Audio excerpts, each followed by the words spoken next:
Bien, hermanos, empezamos o terminamos en esta noche con el estudio de la carta a los Colosenses. Esta carta que el apóstol Pablo escribió porque la región de Colosas estaba siendo invadida por una secta muy peligrosa, los gnósticos. Esa gente que decía que a Dios se llega solamente por la inteligencia. Los gnósticos han desaparecido del mundo, pero han quedado muchos hijos de los gnósticos que hasta el día de hoy andan revolviendo la cosa y oscureciendo el evangelio por ahí. Por ejemplo, la ciencia cristiana, los rosacruces, un poco también los que se llaman la nueva era. Todos esos movimientos, todas esas sectas son descendientes de los antiguos gnósticos que decían que el conocimiento intelectual era lo único que valía para conocer a Dios sin la revelación de la palabra de Dios. Así que es necesario estudiar tanto la carta a los Efesios como la carta a los Colosenses, porque tocan ambas cartas el tema de Cristo, todo suficiente para el creyente. El tema principal de la carta a los Efesios es las inescrutables riquezas del Evangelio de Cristo. El tema principal de la carta a los Colosenses que estamos estudiando es la unión hipostática. Esta palabra hipostática es una palabra rara, no se usa mucho. Es una palabra teológica. Simplemente entendemos por hipóstasis la unión del Padre y el Hijo y el Espíritu Santo en una sola persona. Dios Padre, Dios Hijo, Dios Espíritu Santo en una sola persona. Esa es la unión hipostática divina.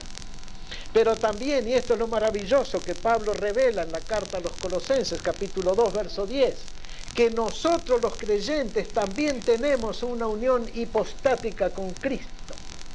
Estamos unidos a Él. Él vive en nosotros, nosotros vivimos en Él. Él mora en nuestro corazón desde aquel día maravilloso cuando abrimos nuestro corazón y recibimos a Cristo como nuestro Salvador. Desde entonces se produjo esa unión, no hay más remedio que usar la palabra rara, esa unión hipostática. Hipostático significa lo que está dentro y por debajo. Ya explicamos que cuando nos damos una inyección hipodérmica quiere decir debajo de la piel.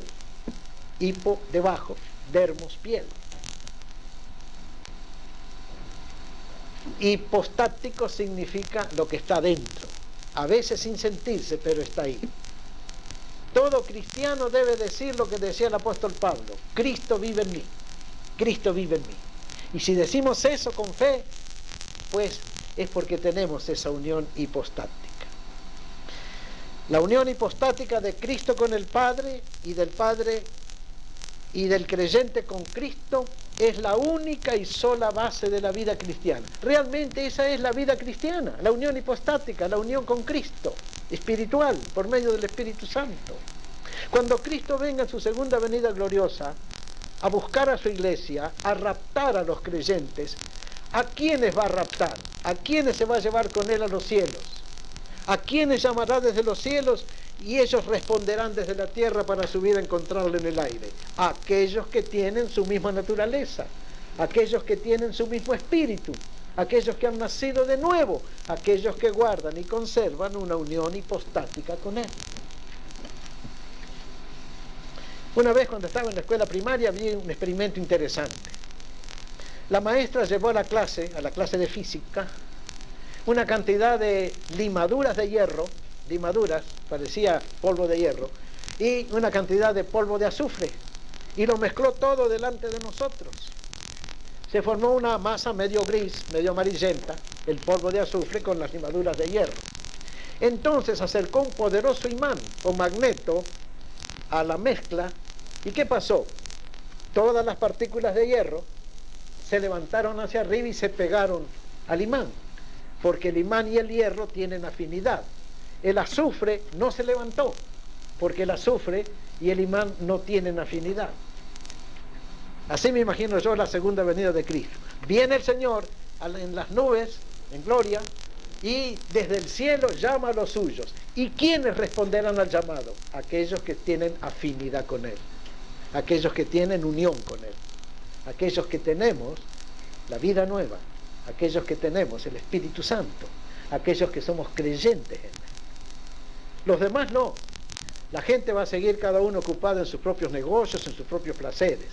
Pero aquellos que somos de Él responderemos al llamado y subiremos a encontrarnos con Él porque hay afinidad entre Él y nosotros. Maravillosa es la unión hipostática, ¿verdad? Es la verdadera vida cristiana. Bueno, en razón de esta unión hipostática que existe aunque no se sienta, el apóstol Pablo recomienda una serie de cosas que las practiquen los cristianos. Veamos cuáles son. Son cosas de la vida común. Busquemos primeramente Colosenses 3, verso 18. ¿Qué dice Colosenses 3, 18? Casadas, están sujetas a vuestros maridos como conviene en el Señor. Muy bien, muy bien. A ver, todas las mujeres casadas que hay ahora en la reunión, lean ese texto. Es interesante. Todas juntas, vamos, todas las casadas. Casadas, están sujetas a vuestros maridos como conviene en el Señor. Hay una razón por la cual Pablo dice esto, porque Pablo siempre habla con razones. Las casadas deben estar sujetas a sus maridos porque la iglesia está sujeta a Cristo. Esa es la razón espiritual. Ahora, las mujeres solteras también deben estar unidas a Cristo, y están unidas a Cristo aunque no tengan marido. Pero hablando a las mujeres casadas, el apóstol Pablo dice: casadas, estén sujetas ustedes a sus maridos porque la iglesia está sujeta a Cristo. Busquen un texto por ahí. Efesios 5, 22 y 24. Efesios 5, 22 al 24. Vean ustedes qué dice. Las casadas estén sujetas a sus propios maridos como al Señor, porque el marido es cabeza de la mujer, así como Cristo es cabeza de la iglesia, la cual es su cuerpo y Él es su Salvador. Sí, pertenecemos a la iglesia. Si la iglesia está sujeta a Cristo, las mujeres casadas obviamente deben estar sujetas a sus maridos por esa razón espiritual profunda y hermosa de que la iglesia a la cual ellas pertenecen está sujeta a Cristo. Es que la unión con Cristo es el ejemplo, es la pauta de todas las acciones de nuestra vida. Tenemos que vivir como cristianos porque somos cristianos. Y somos cristianos porque hemos recibido a Cristo como nuestro Salvador y Cristo entró en nosotros y se produjo esa unión espiritual profunda. Ahora también para los maridos el apóstol Pablo tiene algo que decir. ¿Quién lee el verso que sigue? Colosenses 3, 19. Maridos, amad a vuestras mujeres y no seáis ásperos con ellas. Muy bien, a ver ahora todos los maridos vamos a leer este texto. Todos juntos. Maridos, amad a vuestras mujeres y no seáis ásperos con ellas. ¿Qué es una cosa áspera? Brusco. ¿Qué más? Torpe. ¿Qué más? Ruda. Rudo. A ver, sigan pensando en cosas ásperas. Bruto. Sí. Un persimón verde es áspero. Muerda un persimón verde a ver cómo le queda la lengua. En cambio, un persimón maduro es dulcísimo. Piensen en otra cosa áspera. Una tuna. ¿Una qué? Una tuna. Una tuna. Sí. Una lima de acero es áspera. Supongamos que nos hemos quemado la espalda bárbaramente en la playa.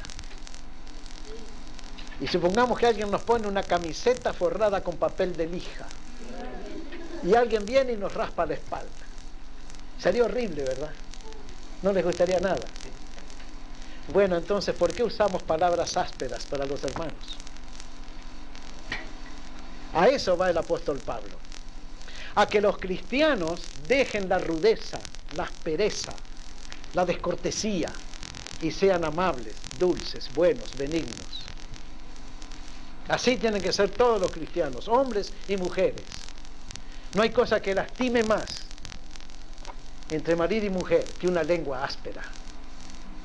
No hay cosa que lastime más en la iglesia que palabras ásperas, gestos ásperos, descorteses, odiosos. Si estamos o si tenemos unión hipostática con Cristo, que era todo dulzura, no podemos ser ásperos. Hay un versículo por allí.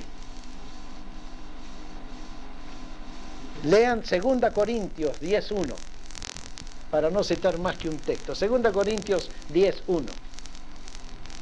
Yo, Pablo, Sí, cualquiera. yo, Pablo, ruego por la mansedumbre y ternura de Cristo, yo que he estado presente ciertamente seré libre entre vosotros, mas también soy expulsado por entre vosotros. Yo me he estado fijando que el apóstol Pablo siempre usa la palabra ruego. Os ruego, os ruego, os ruego. Nunca gritaba, nunca imponía, nunca mandaba ásperamente el apóstol Pablo. Él rogaba. Os ruego que presentéis vuestros cuerpos en sacrificio vivo. A Tíquico le dice, te ruego que hagas esto. A Apolos le dice, mucho le rogué a Apolos que vaya a Corinto, pero no ha querido ir por ahora. Pablo, con toda la autoridad espiritual que tenía, no mandaba, rogaba. Y aquí, en ese versículo de 2 Corintios 10:1, dice, os ruego por la mansedumbre y la ternura de Cristo. Mansedumbre y ternura. Esas dos cosas quitarían toda aspereza en nuestro trato. Así que, maridos, no seáis ásperos con vuestras esposas. Esposas, no seáis ásperas con vuestros maridos también, porque todo tiene que ser recíproco. ¿Cómo lastima la aspereza? ¿No es verdad?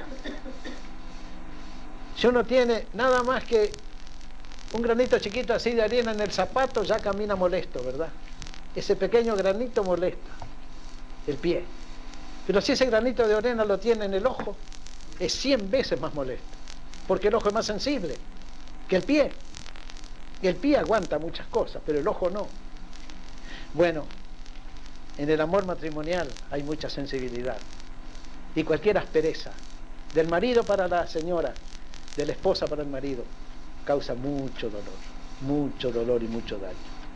Y aquí en la iglesia, cualquier aspereza que tengamos los hermanos unos con otros, cualquier palabra dura, cualquier gesto inamistoso, hace mucho daño, lastima mucho. Por eso el apóstol dice, maridos, no seáis ásperos con vuestras esposas. En cuanto a los hijos, ¿qué dice de los hijos? Colosenses, capítulo 3, verso 19, 20.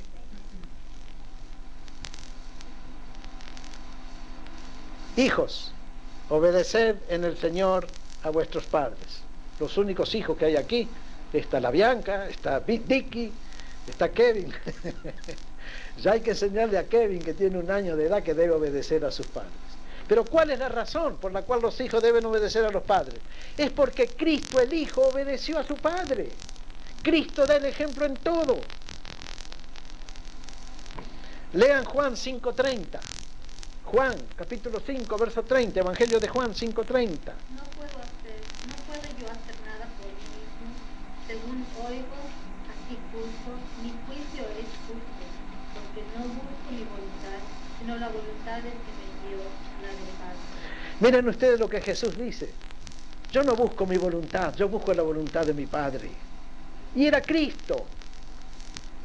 ¿Cuánto más nosotros tenemos que hacer la voluntad de Dios?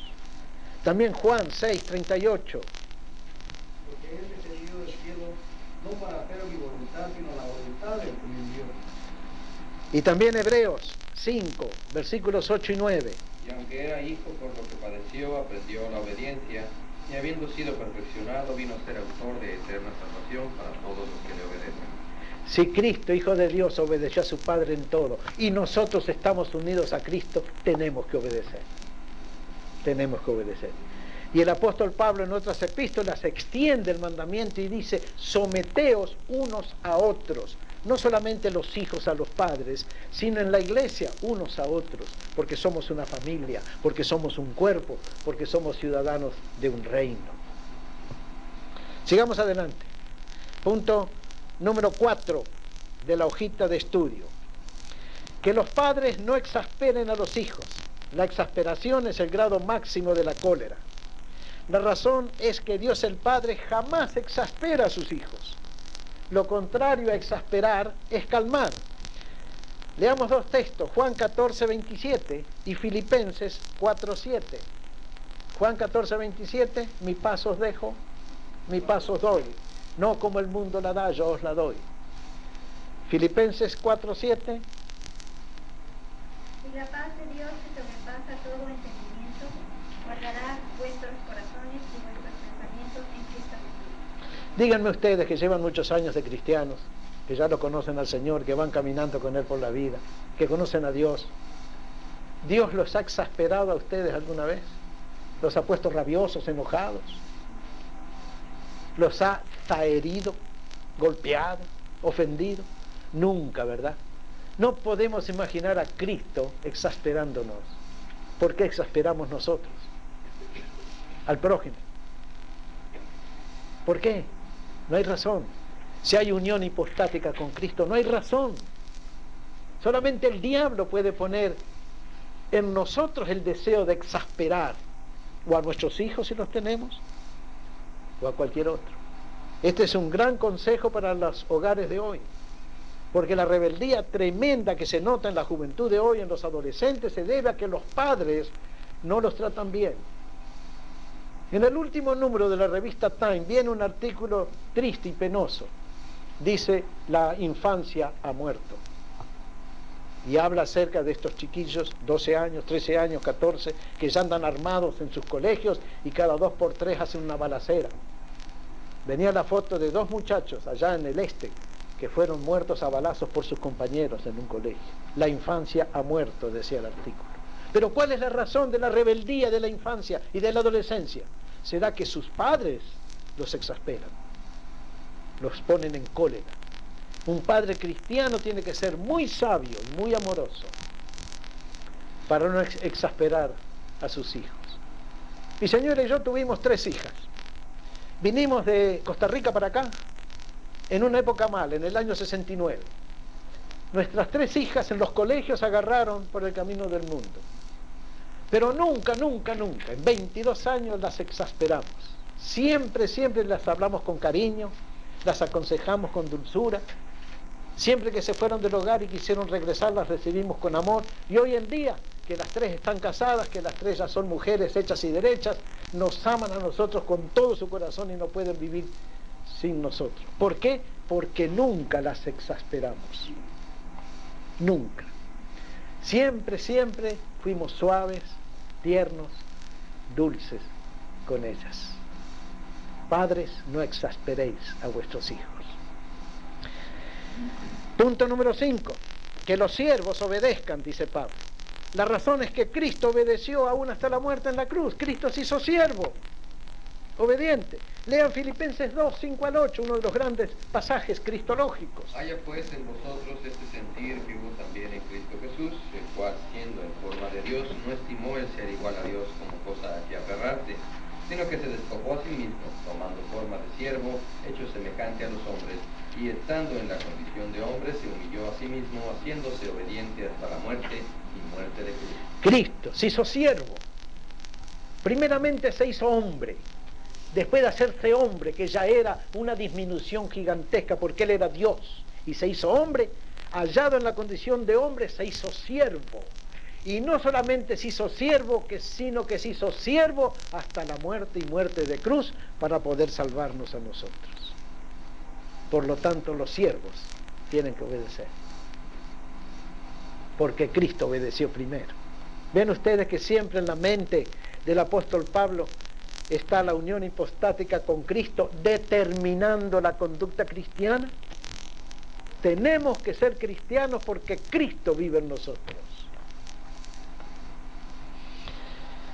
Punto número 6, aquí hay un entreacto, hay una advertencia del apóstol Pablo. A ver quién lee Colosenses 3, 23 al 27. Nada más hasta el 25 porque no hay 26 ni 27. Y todo lo que hagáis, hacedlo de corazón como para el Señor y no como para los hombres, sabiendo que del Señor recibiréis la recompensa de la herencia, porque a Cristo el Señor servir. Mas el que hace injusticia recibirá la injusticia que hiciere, porque no hay excepción de personas. Oh, si pusiéramos como norma de vida el versículo 23, y todo lo que hagáis, hacedlo de corazón, como para el Señor y no para los hombres. ¿Cómo cambiaría nuestro carácter, nuestra alma, nuestros sentimientos, nuestra manera de trabajar? Solamente que le hiciéramos a la gente las cosas como si se las estuviéramos haciendo a Cristo. Ahí está la nota tónica de una vida cristiana santificada. Pasemos ahora al verso 7. Que los amos hagan lo justo y lo recto, dice Pablo. En 4:1, capítulo 4, verso 1. Amos, haced lo que es justo y recto con vuestros siervos, sabiendo que también vosotros tenéis un amo en los cielos. A ver, ¿quién quiere leer una parábola muy hermosa que ilustra lo que queremos decir? Está en Mateo, capítulo 18, 23 al 35. Es interesantísima esta parábola porque revela cómo es el corazón humano. Mateo 18. Por lo cual el reino de los cielos es semejante a un rey que quiso hacer cuentas con sus siervos, y comenzando a hacer cuentas, le fue presentado uno que le debía 10,000 talentos. A este, como no pudo pagar, ordenó su señor venderle, y a su mujer e hijos y todo lo que tenía, para que se le pagase la deuda. Entonces aquel siervo postrado le suplicaba, diciendo: Señor, ten paciencia conmigo, y yo te lo pagaré todo. El señor de aquel siervo, movido a misericordia, le soltó y le perdonó la deuda. Pero saliendo aquel siervo, halló a uno de sus consiervos que le debía 100 denarios, y haciendo de él, le ahogaba diciendo: Págame lo que me debes. Entonces su consiervo, postrándose a sus pies, le rogaba diciendo: Ten paciencia conmigo, y yo te lo pagaré todo. Mas él no quiso, sino fue y le echó en la cárcel hasta que pagase la deuda. Viendo sus consiervos lo que pasaba, se entristecieron mucho, y fueron y refirieron a su señor todo lo que había pasado. Entonces, llamándole su señor, le dijo: Siervo malvado, toda aquella deuda te perdoné porque me rogaste. ¿No debías tú también tener misericordia de tu consiervo, como yo tuve misericordia de ti? Entonces su señor, enojado, le entregó a los verdugos hasta que pagase todo lo que debía. Así también mi Padre celestial hará con vosotros, si no perdonáis de todo corazón cada uno de sus hermanos sus ofensas. Miren ustedes la parábola del Señor aquí. Un hombre tenía 2 deudores. Uno le debía 10,000 talentos. Es una suma como de $500,000. Y ordenó venderle para que pagase la deuda, a él y a toda su familia. Pero el hombre lloró, lloriqueó, se postró a los pies, le abrazó las rodillas, le pidió perdón, y el hombre le perdonó 10,000 talentos de deuda, $500,000. Pero este hombre salió, se encontró con un compañero de él que le debía 100 denarios. 100 denarios no son ni $10. Y lo agarró del pescuezo y le decía: Págame, págame todo lo que me debes. La parábola tiene sus visos de buen humor. Hallando a su consiervo que le debía $10, lo agarró del pescuezo y le decía: Págame. Entonces todos los otros siervos le dijeron al amo: Mira lo que hizo este. Tú le perdonaste $500,000 y este no es capaz de perdonar $10 que le debe. Así somos nosotros. El Señor nos ha perdonado todos nuestros pecados, pero nosotros no somos capaces de perdonar a veces. No somos capaces de disculpar, de tolerar, de comprender. No somos capaces de ponernos en la situación del hermano que está pasando por aflicción. No somos capaces de ponernos dentro de su pellejo y sentir como él siente y sufrir como él sufre. No, nosotros, enseguida, págame. Amos, haced lo que es justo, dice el apóstol Pablo. Porque todos tenemos un amo allá en los cielos. Y si nosotros somos duros, intolerantes, ásperos, prepotentes, exigentes con un hermano, el Señor nos va a cobrar a nosotros la deuda que nos tiene perdonadas. ¿Les gustaría que el Señor les recordara la deuda que ya les perdonó? Entonces, haced lo que es justo, dice el apóstol Pablo. Haced lo que es justo. Amos, haced lo que es justo y recto con vuestros siervos, sabiendo que también vosotros tenéis un amo en los cielos. Ahora viene otra exhortación más a la oración.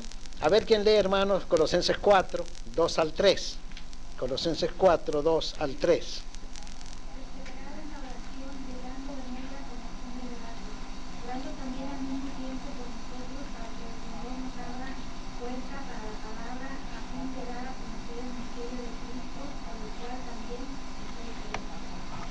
El apóstol Pablo dice, perseveren en la oración, dando gracias.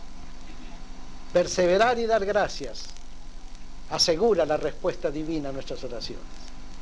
Pero Pablo pide que oren por él porque a la sazón está preso allá en Roma y pide que se le abran las puertas de la cárcel para salir a predicar y dar a conocer el misterio de Cristo.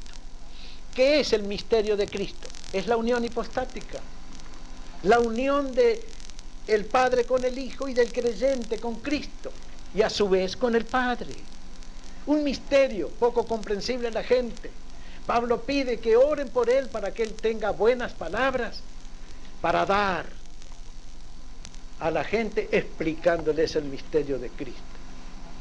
Yo creo que la iglesia necesita explicar mucho la carta a los Efesios y la carta a los Colosenses, porque hoy en día se busca lo emotivo, lo emocional, lo epidérmico, lo que produce sarampión espiritual, pero no se mira lo profundo de la enseñanza.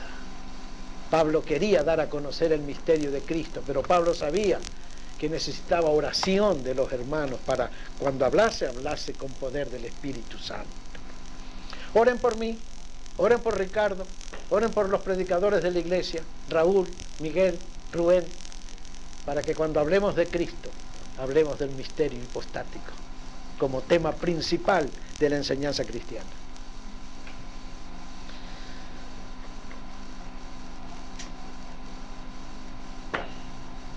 Verso 9, punto 9.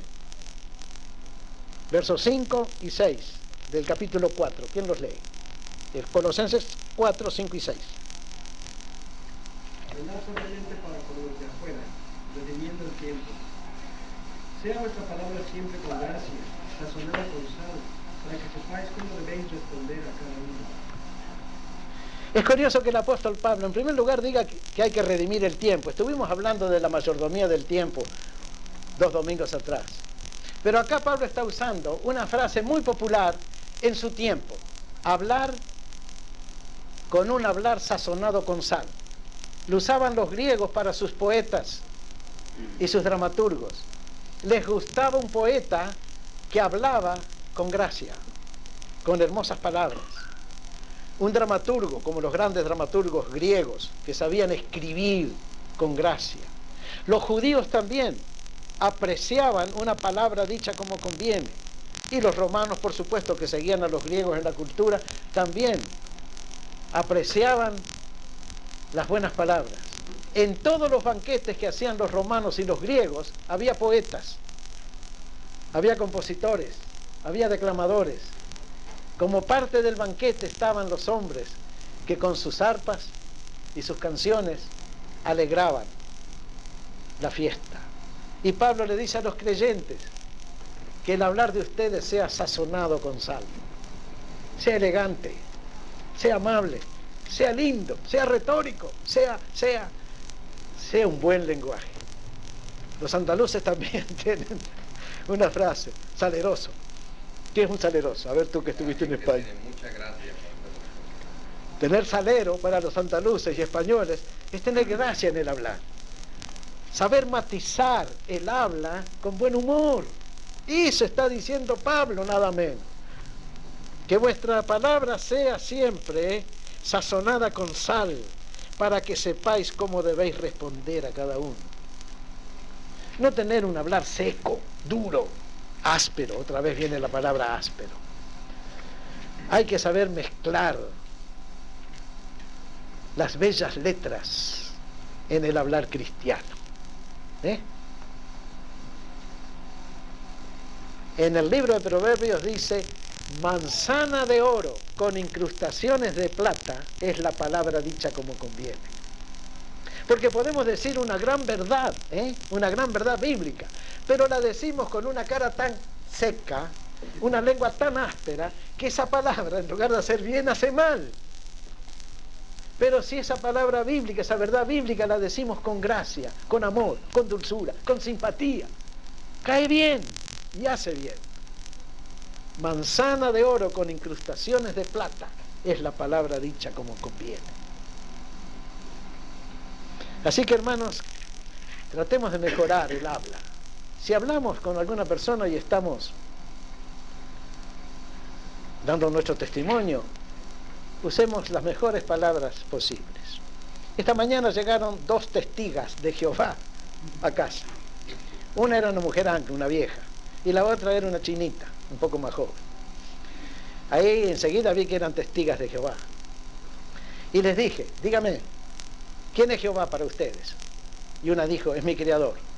¿Y quién es Jesús para ti? Dijo, mi Salvador. Bueno, si tienes un Salvador, ¿qué más quieres? Y le dije, ¿qué es el reino para ti? Oh, el reino es lo que va a venir, lo que algunos entrarán al reino. Yo le dije, para mí, el reino está en mi corazón cuando Cristo está en mi corazón. ¿No te gustaría que Cristo estuviera en tu corazón? Ellas no entienden nada de la unión hipostática. Nunca se les enseñó tal cosa.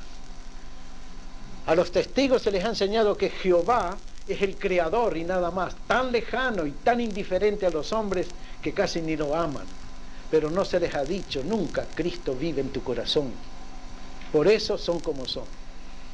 La americana estaba así medio agresiva, pero la chinita parece que tenía interés en mis palabras, como que quería seguir escuchando más.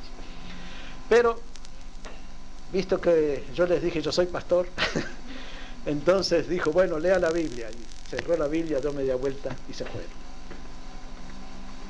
Hay que tener gracia para hablar, para aconsejar, para amonestar también. Siempre digo yo que las palabras las hacen los labios. Bien, los labios, las cuerdas vocales, la lengua, todo interviene para articular las palabras. Pero el tono de las palabras lo pone el corazón. Y cualquier palabra puede tener 2 aspectos según sea el tono del corazón con que la decimos. Sea vuestra palabra sazonada con sal, salerosa. Y canten malagueña, salerosa. Tener salero, eso necesitamos los cristianos evangélicos. Ganaríamos más almas si fuéramos más salerosos y no tan secos como somos a veces, ásperos. Bueno, al final de la carta viene una cantidad de saludos. Capítulo 4 de Colosenses, verso 7. ¿Quién lee el verso 7? 4:7. Todo lo que a mí se refiere, lo hará saber Tíquico, amado hermano, y fiel ministro y consiervo de Dios. ¿Y el 8? El cual he enviado a vosotros para esto mismo, para que conozcan lo que a vosotros se refiere y conforte vuestros corazones. Para eso envió a Tíquico a la iglesia de Colosas Pablo, para que conforte los corazones de los hermanos. Las epístolas de Pablo están salpicadas de la palabra confortación y consuelo. Pablo se preocupaba que todos los hermanos recibieran consuelo. Bendito sea el Dios y Padre del Señor Jesucristo, el cual nos consuela en todas nuestras tribulaciones que sufrimos, para que nosotros podamos también consolar a los que son afligidos con la misma consolación con que nosotros somos consolados. Todo eso está en 2 de Corintios, capítulo 1. Cómo Pablo habla de consolar a los hermanos, no hundirlos más, consolarlos, levantarles el ánimo, no deprimirlos. Bueno, sigamos ahora el verso 9. Onésimo, amado y fiel hermano, que es uno de vosotros, todo lo que acá pasa, lo hará saber. La historia de Onésimo ya la conocemos. Era siervo y pariente también de Filemón. Se escapó un día de la casa de Filemón, se fue a Roma. Allá en Roma conoció a Pablo. Pablo lo evangelizó, Onésimo se convirtió y Pablo lo mandó de vuelta a la casa de Filemón y también a la iglesia de Colosas, para que les diga cómo la estaba pasando Pablo en la cárcel. Verso 10, ¿quién lo lee? Aristarco, mi compañero de prisiones, os saluda, y Marcos, el sobrino de Bernabé, acerca del cual habéis recibido mandamientos, y por a vosotros recibidle. Aristarco era un judío, no sabemos qué hacía, qué pito tocaba, pero Pablo lo menciona. Marcos es aquel muchacho sobrino de Bernabé, que se apartó de Pablo y Bernabé desde Antioquía, no desde una ciudad, y se volvió a Antioquía porque le dio miedo a la obra misionera. Años después Pablo está rehabilitando a Marcos y le está devolviendo el crédito a Marcos. Nunca pensemos que un muchacho ha fracasado por completo. Siempre hay oportunidad para que se rehabilite. Nunca hay que abandonar a un hombre porque tropezó. Dios lo puede levantar.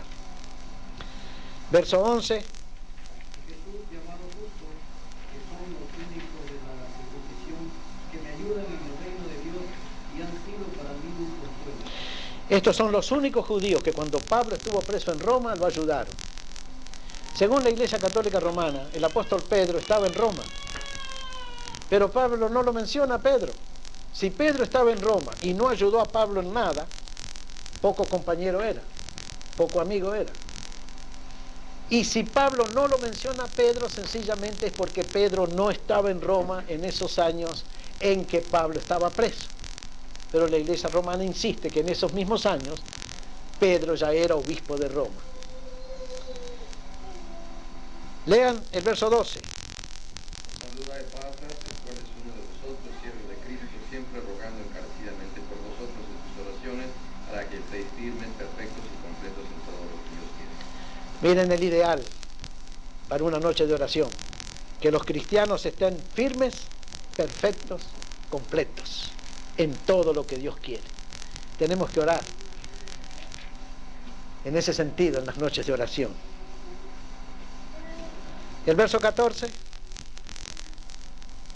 Saluda a Lucas, el médico amado, Y Demas.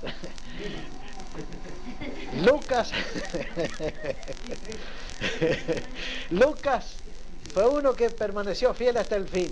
Demas, como se lee en 2 Timoteo 4:10, fracasó. A ver, lean 2 Timoteo 4:10 para que veamos cuál fue el final de Demas. Porque Demas me ha desamparado amando este mundo y se ha ido a Tesalónica. Presente fue. Ahí nomás. Cuando Pablo está en su segunda prisión, de la cual no salió porque allí mismo lo ejecutaron, Demas, en lugar de ayudarlo, se fue al mundo. Demas me ha desamparado amando este mundo y se fue a Tesalónica. No sabemos qué atractivo había en Tesalónica para Demas. Quizás tenía una novia ahí. O vaya a saber qué. Quizás había un gran estadio deportivo en Tesalónica. Quizás había un gran teatro. Vaya a saber qué había en Tesalónica que lo sedujo a Demas, y Demas abandonó a Pablo y se fue a Tesalónica. Y Pablo melancólicamente dice de un ex compañero: Demas me ha desamparado amando este mundo. Los que aman al mundo terminan por abandonar a Cristo. El verso 15 está mencionada una mujer. Léanla. Saludad a los hermanos que están en la Odisea y a Ninfas y a la iglesia que está en su casa. Ninfas y Priscila, dos mujeres que tuvieron iglesias en su casa. Lidia también tuvo una iglesia en su casa. Gran trabajo de las mujeres, abrir sus hogares para que se reúnan los siervos de Cristo y haya culto. Buen trabajo para las hermanas. Hacer de su casa un hogar hospedador para los hermanos de la iglesia. El verso 16 trae una recomendación interesante. Cuando esta carta haya sido leída entre vosotros, hacer que también se lea en la iglesia de los laodicenses y que la de la Odisea la leáis también vosotros. Pablo quiere que haya intercambio de cartas. Y así hicieron las iglesias primitivas. Copiaron y recopiaron y volvieron a copiar hasta el cansancio las cartas de Pablo. Y circularon por todas las iglesias esparcidas entre los gentiles del Imperio Romano. Y así se fue formando el Nuevo Testamento. Porque los hermanos recibían una carta de Pablo, de algún otro apóstol, y la copiaban. Hacían decenas y decenas de copias manuscritas, porque en aquellos tiempos no había imprenta, y las repartían para que se leyera la palabra, porque la palabra es la que tiene vida. Recuerden cuando hablamos de la mayordomía de la palabra de Dios, cómo la iglesia primitiva administró sabiamente la palabra que Dios le daba. Jesús dice en el Evangelio de Juan capítulo 17, las palabras que me diste, les he dado.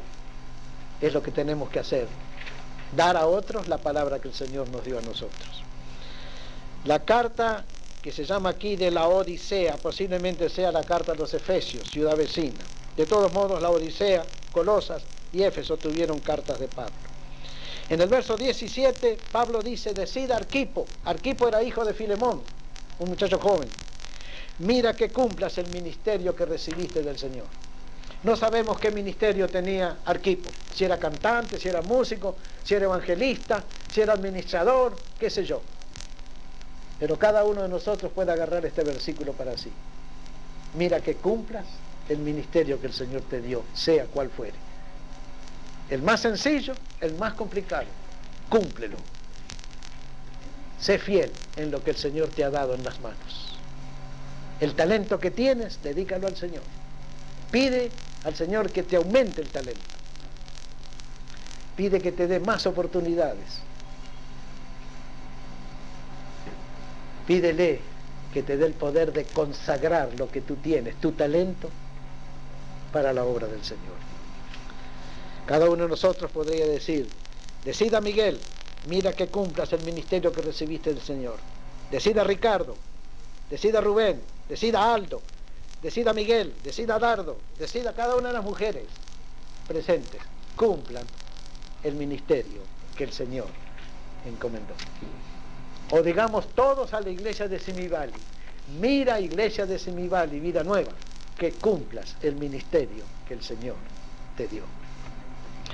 La salutación de mi propia mano de Pablo, acuérdense de mis prisiones, la gracia sea con vosotros. Como el apóstol Pablo veía muy mal, siempre tenía un secretario que le escribía sus cartas. Él no podía escribir toda una carta, veía muy mal. Pero al final siempre ponía con su propia mano, de puño y letra, su firma, Pablo, y agregaba siempre, siervo de Jesucristo. Así firmaba sus cartas el gran apóstol. Acuérdense de mis prisiones. Si Pablo podía hacer tantas cosas estando preso, ¿cuántas cosas podemos hacer nosotros estando libres? Cuando Henry David Thoreau, aquel joven americano del siglo pasado que fue un gran poeta, lo metieron preso por defender las libertades civiles, estaba preso en la cárcel allá por un estado del este, y se le acercó un amigo y le dijo a Henry David Thoreau, ¿qué estás haciendo allí en la cárcel? Y Thoreau le contestó, ¿y tú qué estás haciendo allá afuera? Por lo menos Henry David Thoreau en la cárcel daba testimonio de sus convicciones democráticas, pero su amigo afuera no hacía nada, más que tomar el sol.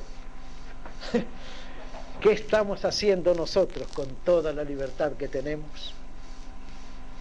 Acuérdense de mis prisiones. Hasta aquí la clase, que el Señor la haga motivo de bendición.